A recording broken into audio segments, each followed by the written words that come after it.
I said it right. Yeah, you said it right. How did Thom become who he is today? So when I was growing up, I was super lucky because I grew up in the huge city of Dallas, Texas. But there was this gigantic field across the street from me that went undeveloped for years.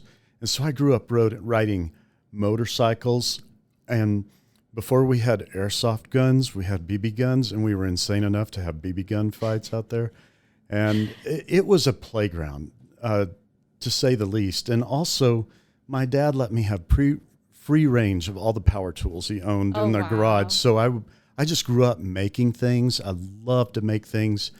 And then I got into where I was even fixing our lawnmower when I was 10. So I started just working on things. And as I worked on them, I started to think, boy, they could make this easier to maintain, or this could have been designed better. And so even though I was better at life sciences in high school, and I wasn't that talented with physics and stuff like that, I just loved it. I had a passion for it. So I went off to University of Texas, Austin, and started studying mechanical engineering.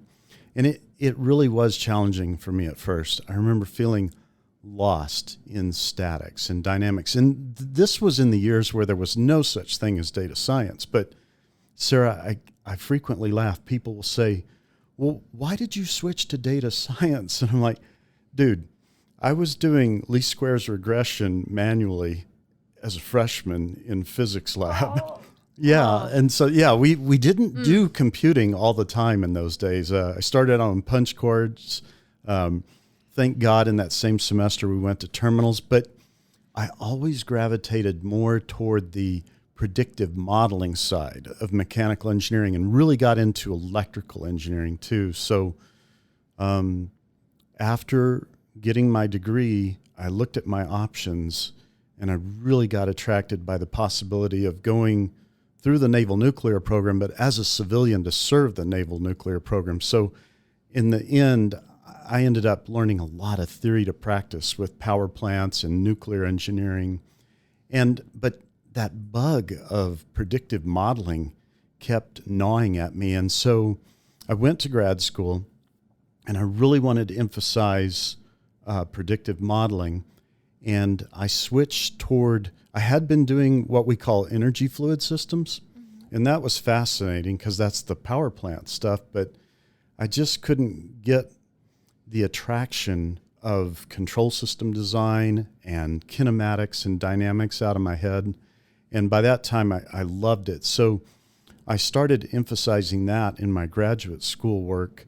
And the predictive modeling skills just kept growing and growing. But when you're doing control system design, which is really physical system modeling and all of that, I started even then to see that, there's limits to the way we're going about this. I mean, the first limit that was broken was moving away from analytical calculus to digital calculus. So you could simulate systems on a computer before you built them, which is just fascinating to me. But there's a type of modeling that engineers do that's very closely related to data science, which is called empirical modeling. Yeah. And even when I did my dissertation research, there was one empirical model for heat transfer that just totally saved my bacon on my ability to get really good predictions. And that got my attention. But at that same time, before data science was even a term, I started studying neural networks and taking classes on it and expert systems. Fell in love with it because I could see that even though we were kind of at the early stages of that, it had a lot of promise. And there were some laughable examples back then of how they were mistrained. But I remember the thrill in grad school the first time I got my own neural network program from scratch, because we didn't have Python or NumPy or SciPy or TensorFlow back then. We had to code them from scratch in C. And I even had to program my own memory allocate. Yes, you but should. But it was fast because you programmed it in C, right? It was fast, but on what was at best, I was using a 486, which I don't know if anyone can even relate to what a 486 is anymore. But it was fast, and we could do quite a bit of work because it was in C. It did help, yeah. Everyone's like, you can dev out these models in Python or R, if you will. But if you want to go really fast, you're going to be doing that in Scala, or you're going to be doing it in C. That's what I always hear, one or the other. Well, but at the same time, I found, so I haven't been using Python too long, only 20 plus years. But when that beats me by a lot. It's my joke. But when I discovered it, I felt like I was unleashed. It was so easy to program in. And by the way, I loved Fortran. I loved C. I even liked C++ when it was new. But when I discovered Python, I really felt like I was set free. But then I worried, like you were saying, about the speed. And then I discovered NumPy, because NumPy's been around that long too.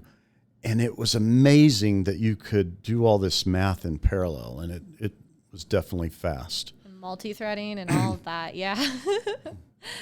Yeah, absolutely. There was one time where I needed some serious speed, and I did some C extensions for Python, and it was painful, but that was the only time. Most of the time, NumPy will get it done for you with reasonable speed.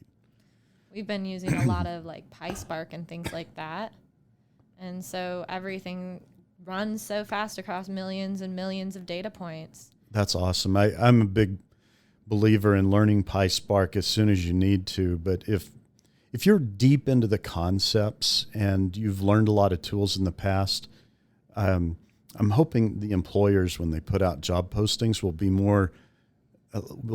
more tool agnostic. Like, if you've got a good history of learning tools, we don't care what tools you know now, because quite frankly, someone could say, oh yeah, I have extensive experience with TensorFlow, but they haven't used it 2 years and it's upgraded so much, you could feel like you're starting completely over. But if you've learned a lot of tools in the past, it's no big deal. I keep getting asked, like, why don't you list your packages that you're familiar with? I'm like, because if you can pick up 2 or 3 packages, you can pick up 5 or 6 or 7 Absolutely. or 8 more. And it's, and if you've picked up 4 or 5 languages to do data science already, what's picking up, Scala or something like that? Exactly. It's just, you know already how to do it. It's the act of learning that's important. Absolutely. And I completely agree with that. Once you've learned a few tools and you've learned how to master them pretty quickly, any new tool's no big deal. So one thing I kind of wanted to hit on was that we both have nuke experience, and I thought that was really odd. I was like, another nuke person? I didn't know you had nuke experience. I was That's really awesome. surprised. Well, mine's over at the INL. Mine too. Oh, okay, cool. Because back in the day when I served with the Naval Nuclear Program as a civilian, but I went through Naval Nuclear Power School with the ensigns, but as a civilian for Westinghouse. And then I went through prototype training with them. But this is before it was, in fact, I was one of the last groups to train on land. Then they started bolting this old subs to a port and training people in retired submarines. And so my training days were before that. So I was at the INEL, and that's where they did the first submarine power plant test before the Nautilus, which they have all of that mothballed now. It's kind of like a museum out there now, but it was fascinating back in the day. Very intensive program, but I'm very honored to have gone through it too.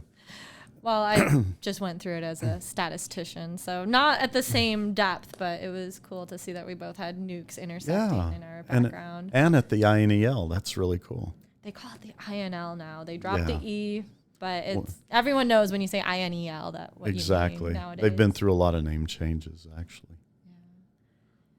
So, what is one of your biggest joys in life? Oh, wow, that's it. I hope I don't make people uncomfortable saying this, but I would be lying to not say this. It's my faith. It is my spiritual faith. Mm-hmm. And I'm always happy to talk about that. But kind of in tune with that, I love our analytical arts. But it dawned on me decades ago, boy, we spent a lot of time studying this stuff. It would sure be nice if we could, and I didn't think about it this clearly at the time, but abstract it, conceptualize it, and apply it to other areas of our lives. So the first time I got a clue of this was when Franklin and Covey joined forces. They had this image in their planners that looked like a feedback control system. And I went, wait, they're applying that to growth. Why didn't I think to do that? That's awesome. And I started looking for other areas to extend the powerful, beautiful concepts we learn all the time, trying to apply it to other areas of my life.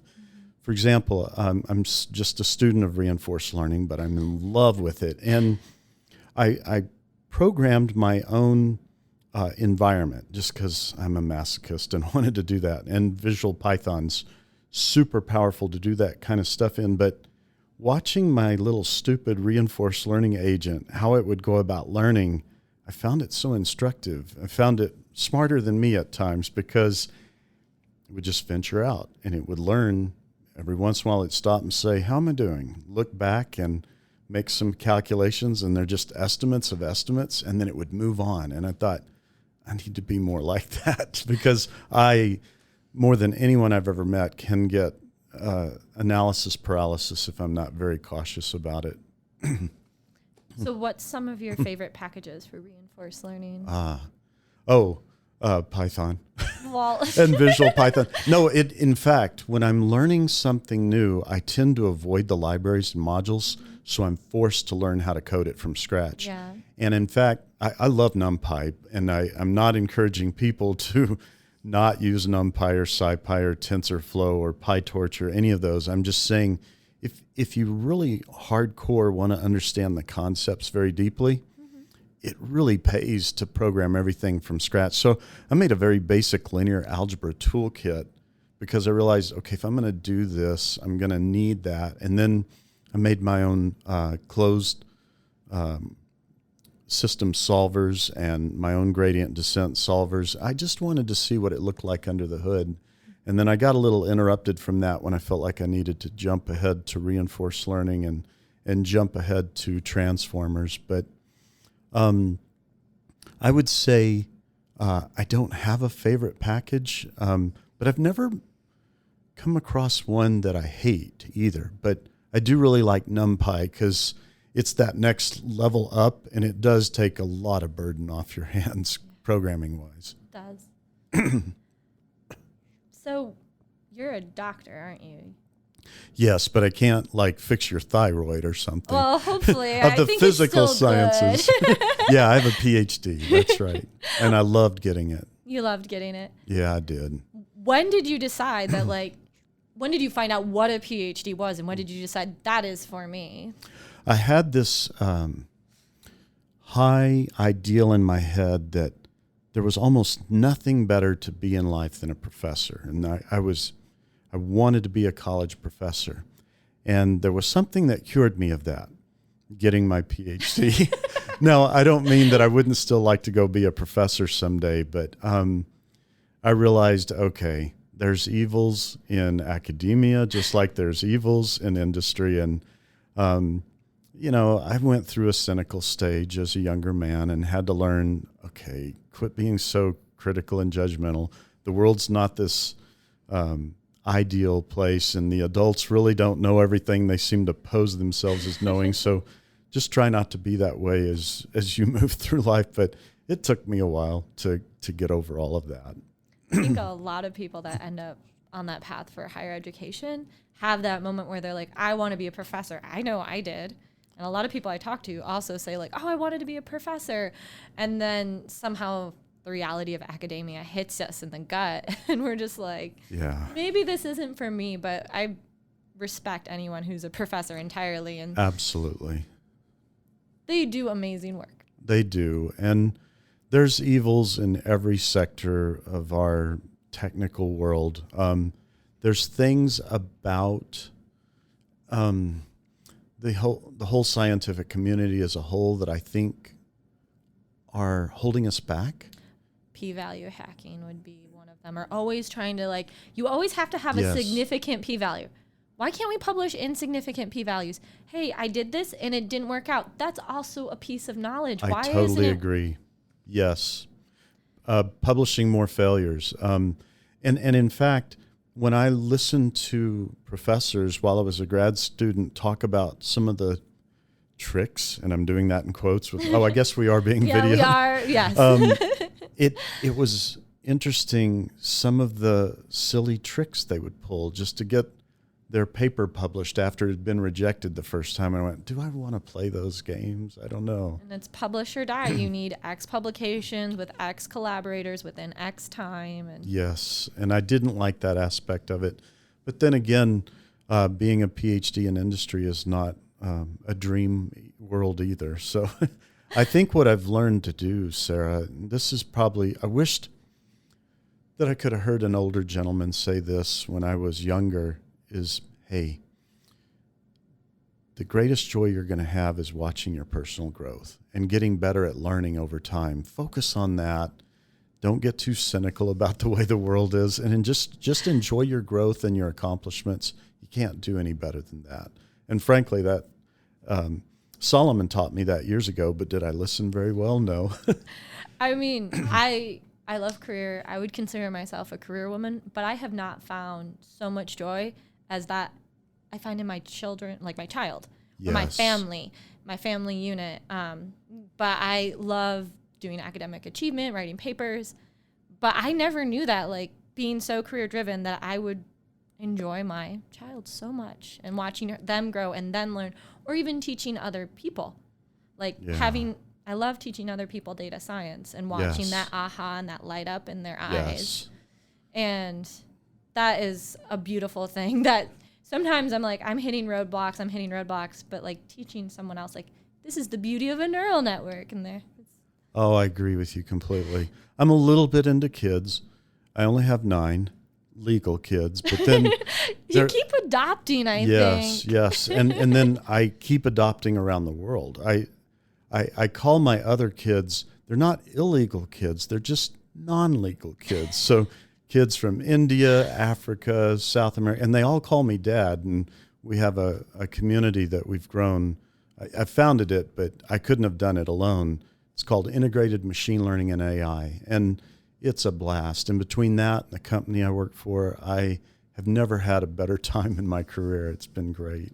It's been beautiful to like watch that grow, because thank you. You know, for a couple of minutes there was like, how did he do that? But it's just a lot of attention and care and passion. It's amazing. I was talking to a friend of mine on LinkedIn one time, Abigail Shackley, and I said, I'm just shocked how many people are reaching out to me for mentoring, but Abby, all I'm doing is being kind and pointing out to them it's a difficult career, but it's very rewarding too. So basically I'm just kind to them and treat them like a father.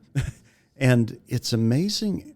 I'm always blown away by how inspired they are by me. And I'm thinking, are you kidding? You guys are inspiring me. But we literally call ourselves a family now, and it's growing fast, and it's benefiting people beyond my imagination. I'm quite pleased. I think I might be a part of it a little bit. And we're very honored that you are. But it's a very beautiful community to be a part of. Like, you have a question, and everyone responds with kindness. Exactly. And there are some communities you join, and there is no response unless you're one of like the top X members asking a question, but everyone responds to everybody. Everyone's kind. I'm glad you saw that.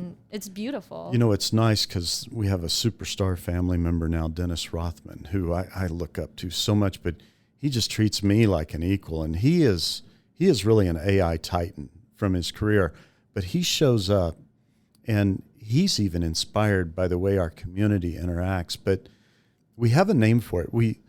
We have a committee that helps orchestrate things, but it's not called a leadership committee. We purposefully called it a stewardship committee, and it's to serve the family.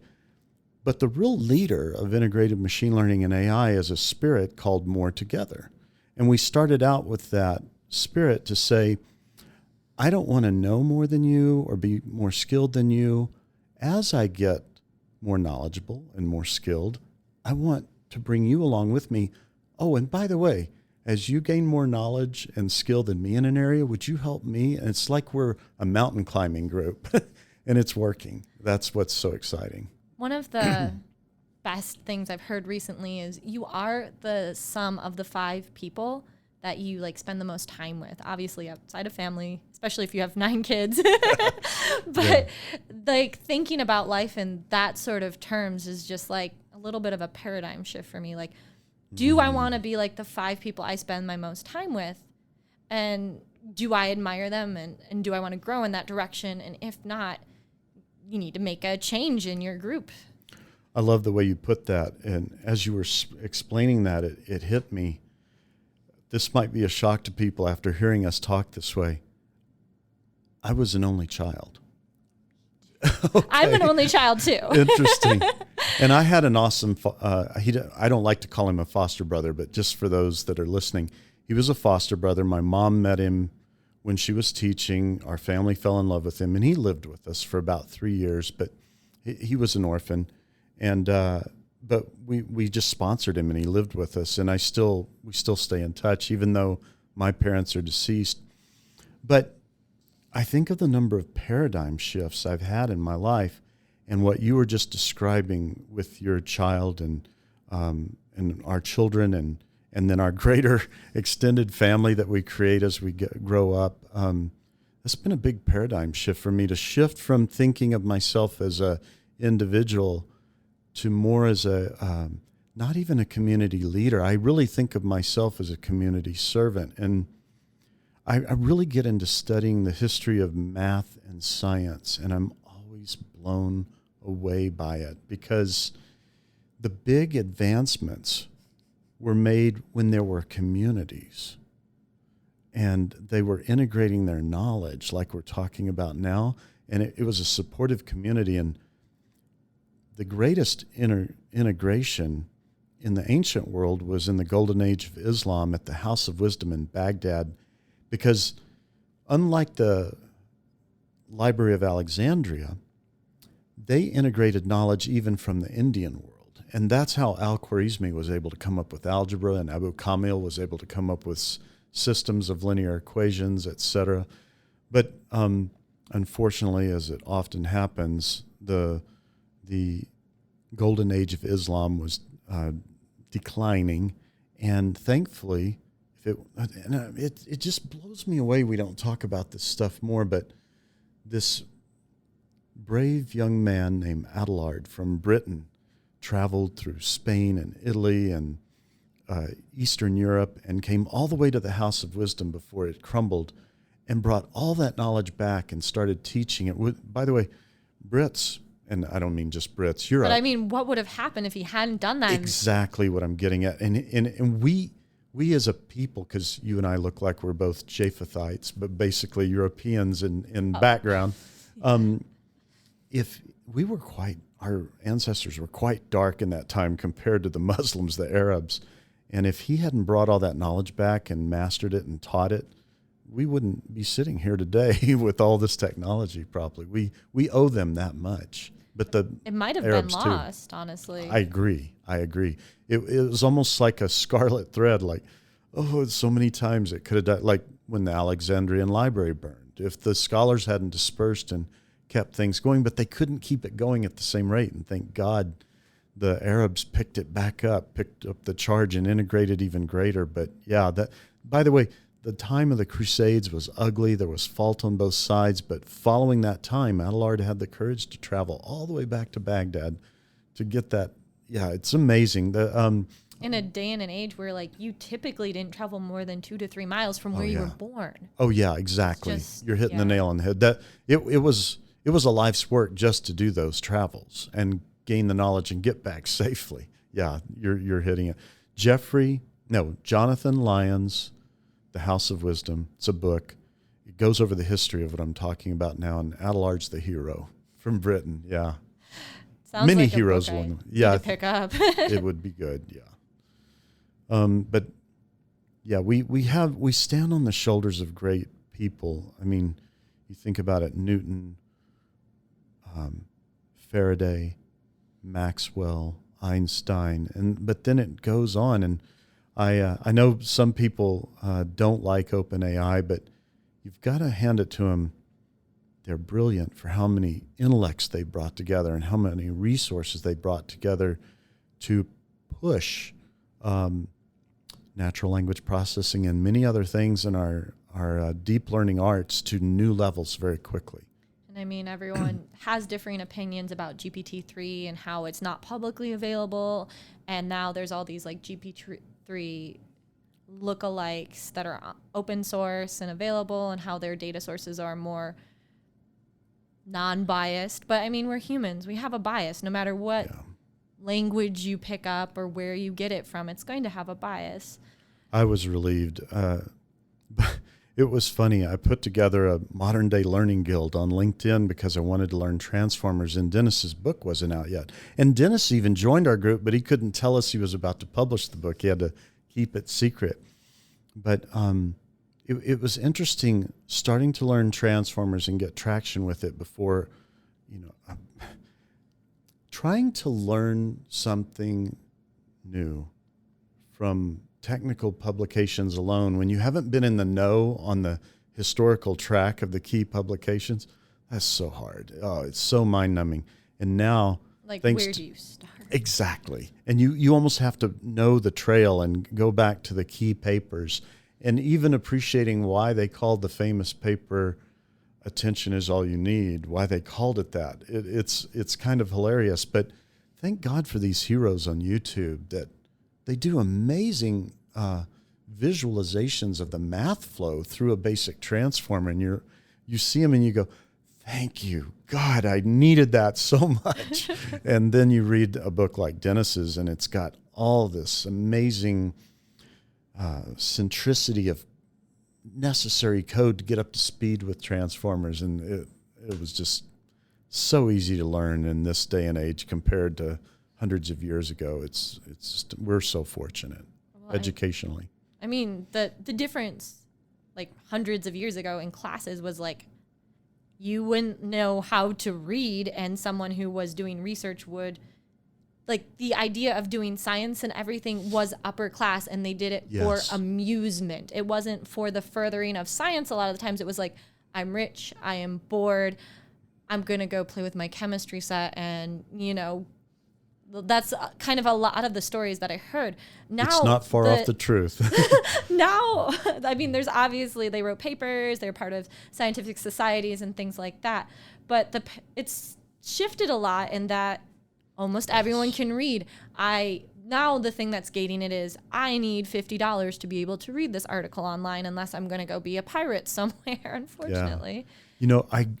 You're making such important points, and yet when you study the depth of character of Faraday and Maxwell, and how deeply philosophical they were too, and how much they wanted to bless the public with what they were learning, you think, oh, we need to get back to that level of philosophical character. For example, Faraday would hold public demonstrations on the things that he was discovering and building, and said, these aren't for the elite, they're to be shared with everyone. And he was one of those exceptions to what you were saying. Mm-hmm. He basically was very self-educated. He wasn't a silver spoon kind of guy, but still a deep thinker, and not bitter or cynical about the path he had to take either. Well, non-data science, I absolutely adore Tesla and how he thought energy would be free with the Tesla coil, and how they didn't want that. But that's a completely different story. Yes. But the idea that this education and these materials should be freely accessible. And I mean, even the advent of a public library is within the last century. Right. And having access to books when they were expensive, and now books aren't that expensive, and now we can just pull it up on our phone and read whatever we want. That's a great point. When you think back to the Library of Alexandria or the House of Wisdom, they weren't so much libraries as they were communities. They were research communities, and they were doing more things than just math and science. And some of them actually had the forethought to realize, how much better off would society be if we had an accurate calendar, or we had accurate timekeeping?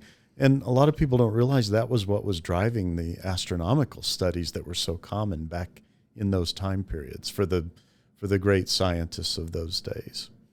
And some of it was fueled by astrological signs and wanting to predict the future. And some of it was actually wanting to have an accurate calendar. And we've moved a little bit away from mysticism. Yeah, and like alchemy. Yes, to your same point. Yeah. Let's try to make gold out of anything. But now we know if we remove electrons, we can, and neutrons and protons, we can change an atom.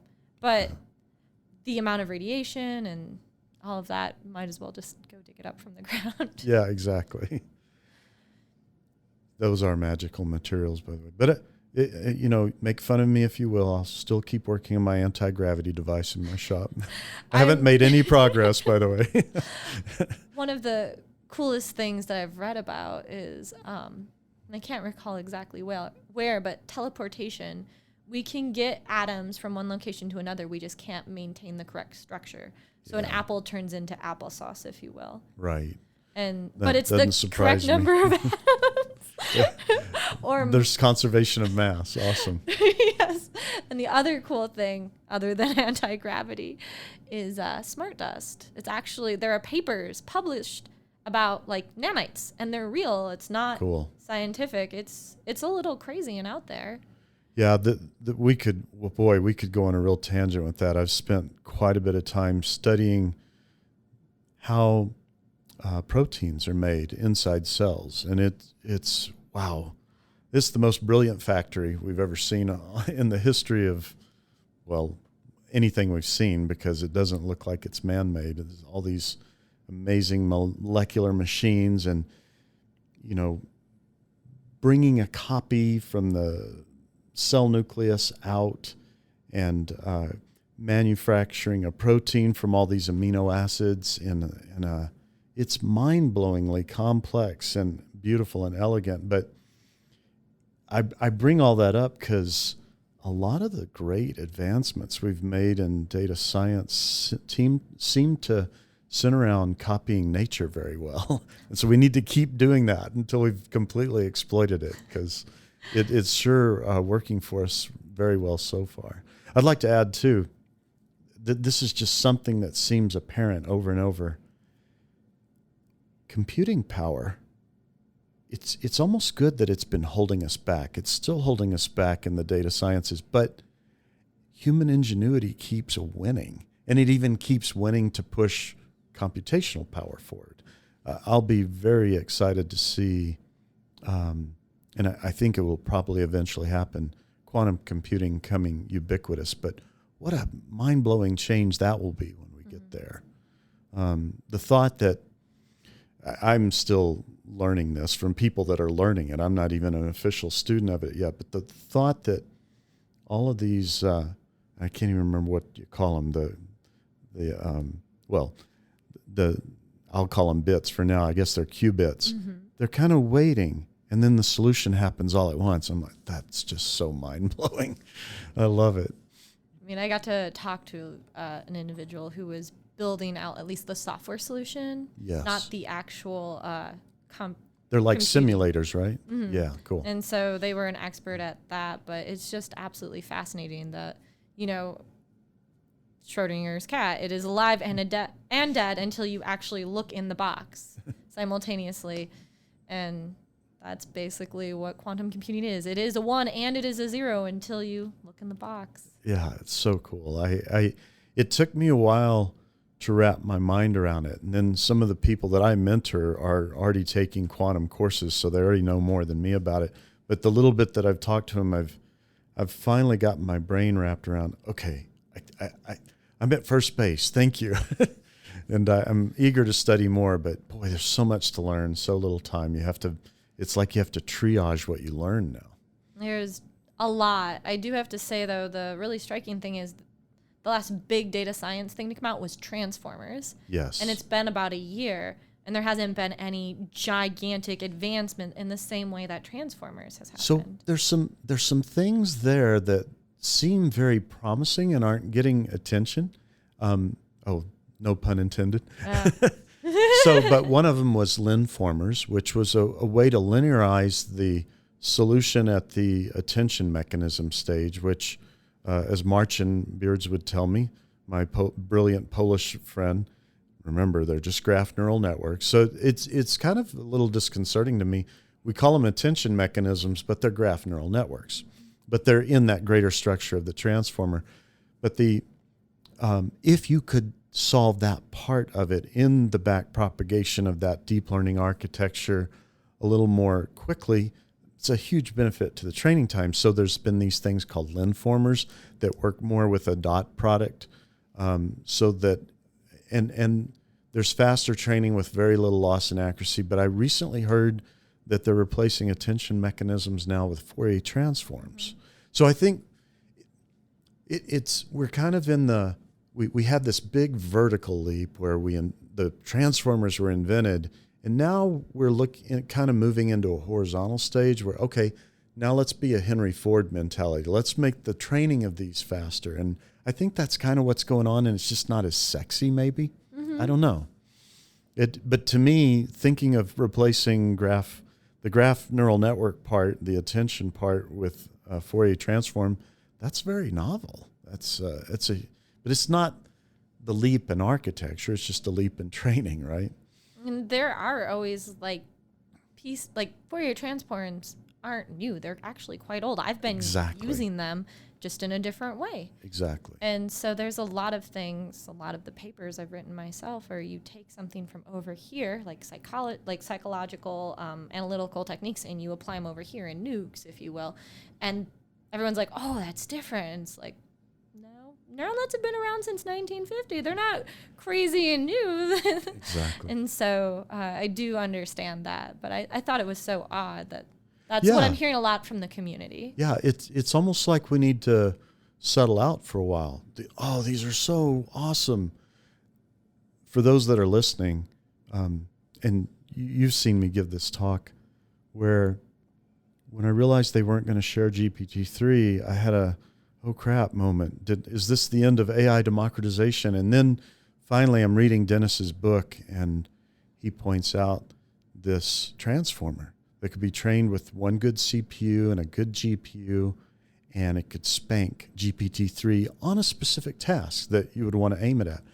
And my mind started racing around all these philosophical ways that a person just working on a basic computer could still, with great human ingenuity, still push the boundaries of machine learning and data science and AI with a basic computer, because we keep being clever about it. So that's why I personally was excited about linformers and Fourier transforms, because it makes the level of architecture you can do even that much more advanced without having to have, I love to quote this because it took me a while to memorize it, 280 plus thousand CPUs, 10,000 GPUs for the supercomputer that trained GPT-3.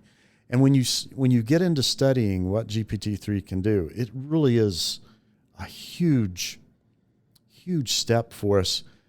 But at the same time, it's a proof of concept. It's saying we can still go further. And the nice thing, once those kind of models are shared, we can transfer learning with them to make them do yet better. But right now, what GPT-3 can do with what we call zero shot, it's quite amazing.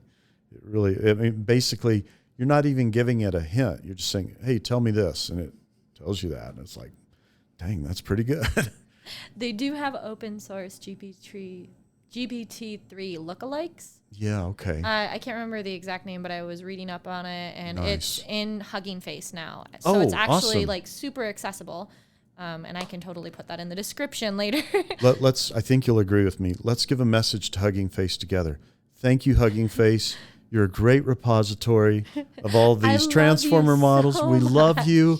But dang, there's just so many models, it's hard to find the best one you need. It's amazing how many people contribute to that. It's a huge library. It's a democracy of transformers. But it's amazing. Yeah, it really is. So the whole point of this podcast is to find out how you are successful, because we want to be like you. Oh, so that's scary. I know. And that's no pressure, I swear. No, it's scary because you have so much data science knowledge, and it's so cool. Thank you. I mean, I don't really feel like I'm like, when I have friends like Guy Sankari and Dennis Rothman and marching bands. And it's amazing to me that they ever look up to me. I guess they look up to me for certain reasons, and I look up to them for certain reasons. But I'm blown away that I know plenty of people smarter than me, is what I'm saying. And I just love learning and growing. I would say to anyone, don't get caught up in imposter syndrome, or if you're not as smart as person A or B, just enjoy growing and learning. That, to me, that's the word I want to give to every young data scientist. And also, please, it wasn't until my current role that I even had a data science job title. Was I doing predictive analytics and data automation and data science before that? Absolutely, as much as I could, because I loved it. But I never stopped to think, oh, I really need a data science role title. And now that's the biggest caution I give young people when they're all worried about getting into data science. Be a data scientist then. Just do it, no matter what your role. Use it to benefit your current job. You know the meetup and that is in Boise. Yes, I love being part of it. You do a great job leading it. Well, most of the people that are involved in it, and even a lot of the people that present, they're not data scientists by That's title. a good They point. just love doing analytics. They're software engineers. They're product developers or owners or managers, and they just love data science or love analytics. And we were even having this question, like, if you have the title of bioinformatics, is it different or better than data analytics or analyst or scientist? And I'm like, who cares as long as you love what you're doing? Anyone that knows the LinkedIn community well will probably know Angela Baltis. And she's just this beautiful woman that went through hell to get her PhD in bioinformatics. Is anyone going to say she's not a data scientist? You better not, or I'll be there to slap you. Because she's just a brilliant woman, but more than anything, she was a phoenix. She went through hell to get to where she is. And she has a quite, dramatic story, but, people telling her she wasn't good enough. And she only recently started I got my GED. And I'm like, well, great. Because my mom taught GED students, by the way, when I was growing up. So I didn't have a negative connotation of it at all. But yeah, some people, this is another good thing to point out, Sarah. Sometimes in the tech community, probably more times than other communities, you run into some harshness, some pecking order people that, the only way to make themselves feel better is to put others down. And I've even seen the sweetest people turn into the most toxic people, because our arts, our communities that we work in and our jobs can be so harsh. And I said, don't buy into it. Just find a way to get healing, find a good community, keep staying positive, keep focusing on the joy of the growth and learning, and ignore the harshness. Even when someone gives you harsh feedback, think, okay, I hear the harshness, but is there some truth there I can glean and grow from? Okay, I'll take that. And it does take a lot of confidence, though, when someone tries to knock your feet out from underneath you and to just stand there, stand strong, know who you are, know what you want and how you want to be positive, and to not respond to that negativity. It takes a lot of maturity and a lot of confidence. I haven't met a human that's willing to get into data science yet who can't do it. It's, when I think of the kind of crap that Angela had to go through when she shares it. And I know I didn't go through as much crap, but when I think through the crap I had to go through, at times the discouraging moments where I felt put down or belittled by someone else, thought, well, okay, I'll just keep going, and I'm glad I did, because I love what I do. I love what we do, these arts that we learn and practice. But, please don't worry if you don't know it all, because no one does. And it's interesting, even these advanced AI researchers at OpenAI, for example, they're people too. I suspect they feel at times like, I can't believe I just did this research with this team when I still don't know this stuff. I think we all feel that way. There's just so much. It takes like a certain level of confidence, too, to admit you don't know something.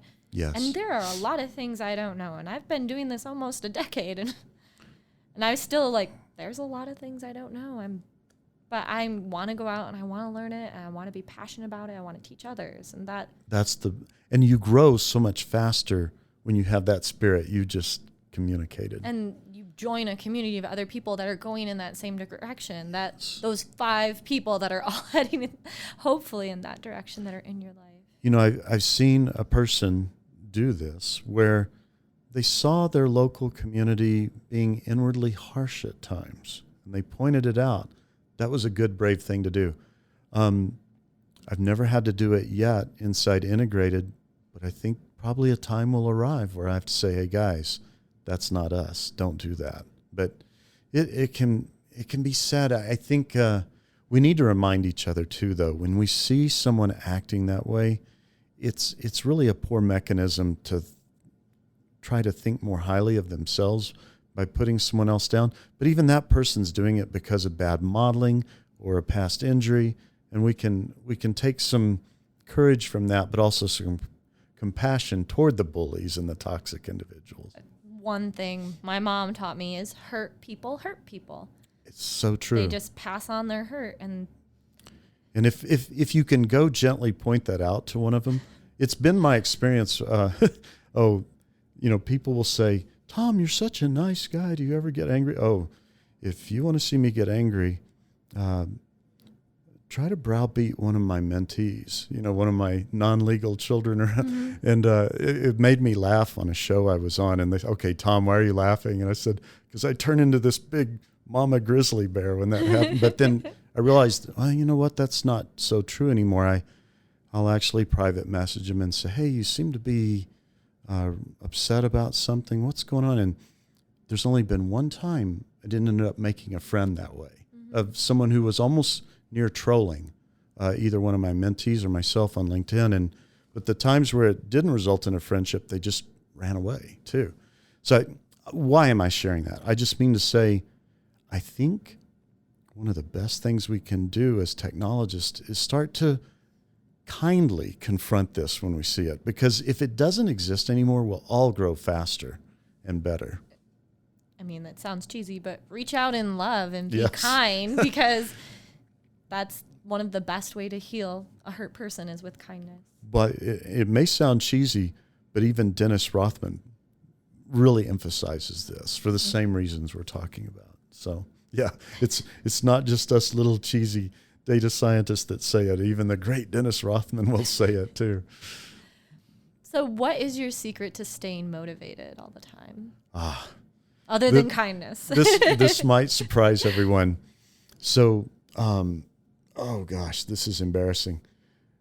I can't count the times in the past where I ran from one overexcited endeavor to another, and even outside the engineering realms or the analytics realms. And it took me years to realize, Thom, you run from one thing to another, and then you work so hard at it, and you get burned out, and you don't stick to any one thing. And it started to become an embarrassment to me. And it was a book by Gary Keller, who's one of the founders of Keller Williams Real Estate Company that's nationwide. He wrote a book called The One Thing, and I had to read it 5 times. I didn't have to read it 5 times. I read it 5. I chose to read it 5 times because I went, you know what? This is what I needed to hear. And it wasn't like it cured overnight. But now I say, Thom, you're trying to achieve a certain level of greatness in this area, and you're going to have to focus for a long time. Mm-hmm. And here's the biggest thing. You're going to have to avoid burnout. You won't be able to go, 120 miles per hour all the time. You're going to have to take a break. And even this week, I'm getting better about it, but this weekend I sensed, so I'm writing a book with Guy Sankari with Pact, mm-hmm. and it's been intense. When are we going to see this book? Do you know? Or is there an ETA? There's an ETA of fall. Ooh. We pray. We'll see. So we'll have it for Christmas, right? I hope so. But the point being is, this weekend, there was so much I wanted to do. And I thought, I'm going to watch 2 old Tom Cruise Mission possible movies with one of my sons, and I'm not going to sit at my computer very much. And in fact, when I did finally sit down to code, because I love to code, I coded something that had nothing to do with my job or my book, or our book. Sorry, Guy. And it was quite, and it was fun, Sarah, because it was such a geeky thing I did. It was automation AI related, sort of, and it worked, and I got it way beyond what I anticipated. But it was more of enjoyment coding than job coding or book coding, so it was kind of nice. But sorry, to summarize, don't try to do too many things. Focus on very few things, and then avoid burnout. To me, that's the simple side of it that I've had to it took me decades to just really, okay, that's what it takes to succeed. And defining where that burnout is, though, you have to get burnt out at least once to figure out where the line is. Yes. And sometimes you need a longer break than others. And I'd say, now I have a cue. Okay, you know what? I don't have to drive to the office anymore. I can set my own hours. I just need to get my work done. So now on the weekends or in the mornings, I'm waiting for that motivation to kick in. I'm not trying to force it. I'm just saying, when a guy, one of my non-legal sons, he's from India, Kushal Dev, I hope he's listening.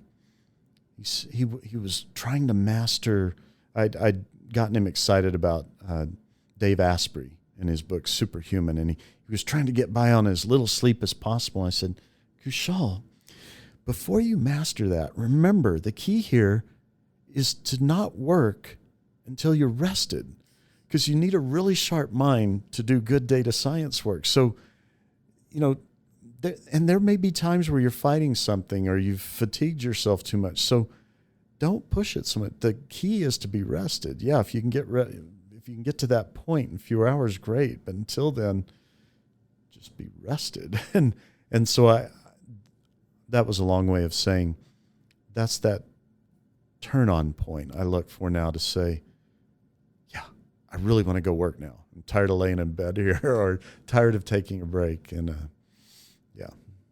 Finding that motivation and then yes. going at it. But understanding it takes, and you're doing your brain a favor. It grows in inexplicable ways when we just let it take a break. I mean, I find a lot of the time I can work at a problem for a couple hours, not find the solution, go lay down in bed, and then the next morning my first thought is the answer to the thing I was trying to code. And I've really learned, turn everything off at 9. Like, I have automatic timers. Everything shuts off in my office at 9. And so I can't. That is smart. I can't program after 9. And so you got to take a break. And I definitely learned the 8 or less hours. It sounds awful. I mean, I love working. I've definitely pulled 12, 16-hour days, especially in grad school. But the less hours you work, because you're paid to think, and you give your mind a break. Go take a walk. Take the dog for a walk. Go do something.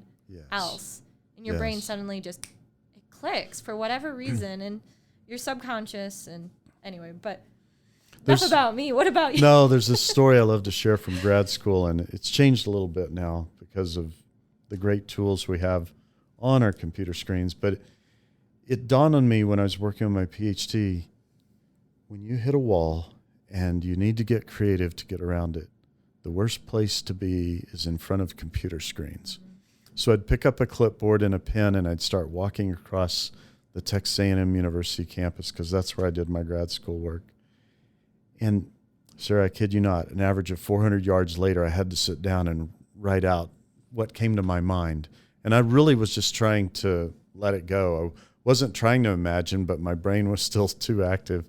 But just getting out away from the screens, seeing other people, being in the hot, humid air of College Station, Texas. Not always hot, humid. But now I'm finding my best solution tool is not VS Code or whatever your current IDE is in Python. It's, for me, Inkscape. I'll force myself to look at my architecture that I'm working on for my current AI, and I'll say, oh, that is clear as crap right now. I need to improve this. And then my current report, she's wonderful to me, but she is not even a technical background. And I figure, okay, Pam, can you listen to me? And if I can make it clear to her, then it's getting somewhere. It's that grandma level talk, you know? They call it rubber ducking sometimes. Yes, if exactly. You can explain what you're Dave doing and to Andy. a rubber duck. Yes. Oh, and for those of you listening, if you don't own the Pragmatic Programmer, especially the 20th anniversary edition, you're robbing yourself, because those guys, they talk so pragmatically about programming in their book titled The Pragmatic Programmer. Imagine that. It's so good. And they're very real, down to earth. They're these coding gods, but they talk to you like you're just having coffee in the book. It's an awesome book. But rubber ducky, that's where it comes from. I'm like getting this whole reading list from you. I'm like 4 or 5 books deep so far, and then I got to put yours when it comes out right on that list too. If you want to get overloaded with reading, connect with Christina Stathopoulos. I probably butchered her name, but she's on LinkedIn, and she reads a book a week. And I can't read one a month, but then I am writing a book, so I think maybe that's okay. The CEO of Count, I think he reads 2 or 3 books a week, and wow, he's just insane. And that's he does this awesome, really cool thing where he has lunch with everyone has lunch with the CEO every 2 weeks. It's virtual because of COVID, right? But it's just so like accessible. It's that's so different. So awesome. That is really, I admire that. That's really great. Well, Mr. Yes. Or Thom, excuse me. I have a bad habit of calling you Thom because no, you can spell call it me Thom. Thom. It's fun, yeah. There's a funny story to that too. But yeah. It's short for Thomas. I'm trying to be a Tom without the ass. That's what it is. That is a good one. Thank you. Do you have any closing advice for someone? If someone wanted to be a lead data scientist, what would you tell them? I would say learn, implement, rest, review, repeat. But the most important of those 4 steps of learn, implement, rest, review is rest. Stay rested. In fact, now I was a competitive swimmer growing up, and only one of my kids followed me seriously into that. My adopted Chinese daughter, she's awesome. We're 2 peas in a pod.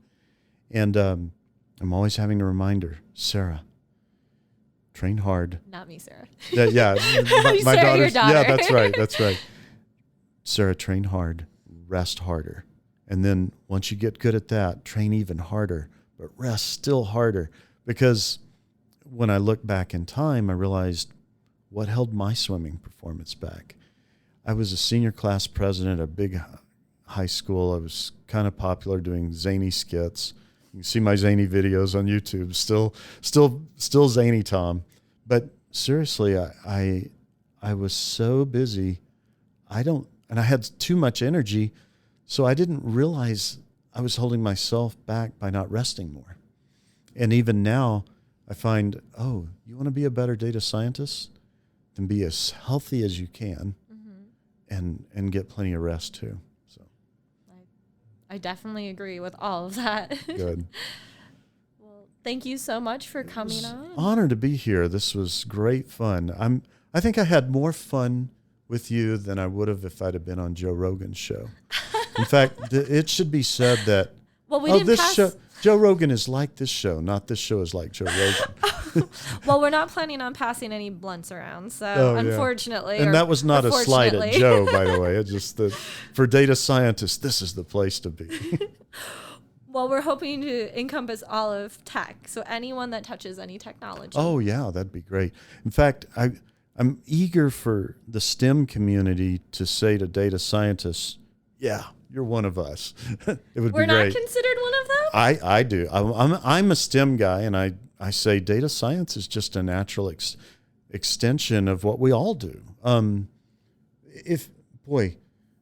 UL, I'm now friends with people in Germany that do a lot of renewable research, and they're doing great machine learning work for their jobs, but they're clearly STEM people. So I consider data scientists STEM people, but does the greater STEM community think? I would think they would, because there's so many engineers that are AI experts now, that are machine learning experts. I mean, I'm coming from a stats background. Yeah. Almost every publication you make, you have to have a p-value. So usually someone has to do some form of stats if it's a hard science. Yeah. So I always thought statisticians and data science are very akin to one another. I think so.